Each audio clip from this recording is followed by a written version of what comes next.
The Tortolita Range is one of the lowest sky islands when it comes to elevation, and to me that makes it one of the most interesting. It certainly is the most different compared to what I'm used to. The biodiversity here is a lot more exciting than I think this range gets credit for. From herps to invertebrates to birds and mammals, it's really, really got an incredible biodiversity. I'm currently looking at a turkey vulture just swooping everywhere, and it's just, there's always something going on. Today it's been the story of bugs and white-winged doves, and the other day when I was a little bit lower in elevation, it was all about lizards, and it's just super remarkable.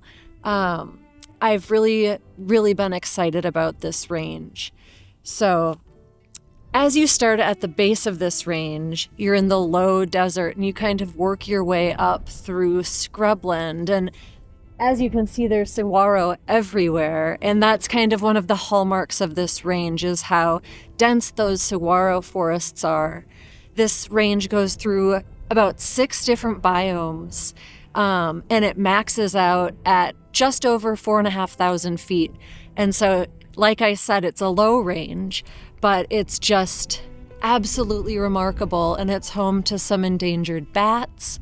And I don't know that I'm going to get to see them because I go to bed so early, but I'm going to try really hard to stay up late a few nights to try to have some luck capturing the nocturnal animals. And as it's heating up, which it's doing during this whole traverse I'm doing of the Tortolitas, the animals become more and more nocturnal as it stays hotter outside.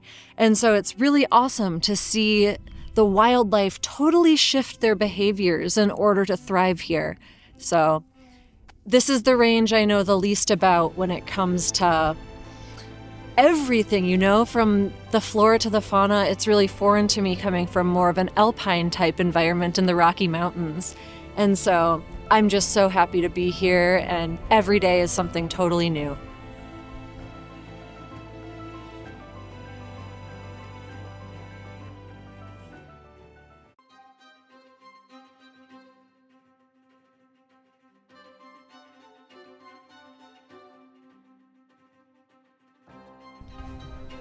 The Santa Catalina Mountains are the range that I'm currently in that you see behind me, and wow, this is an extraordinary mountain range.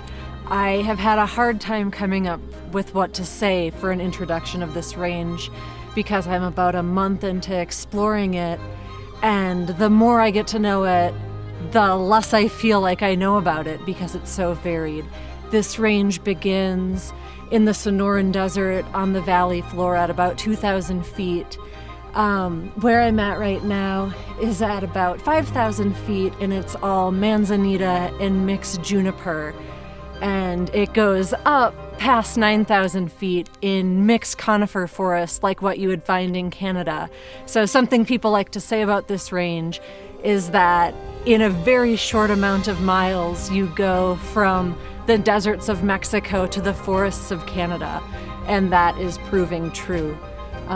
It's super biodiverse in a really special place on the whole entire planet, not just Arizona.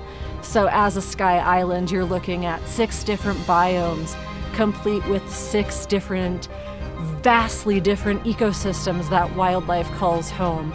So an example of that is that when you're around 2,000 feet to 4,000 feet, you have antelope squirrels, but on the same mountain even, you go up in elevation and wind up with Abert squirrels that you might find in the Rocky Mountains at very high elevations. So this is just an incomprehensible range when it comes down to it, and I am just figuring that out.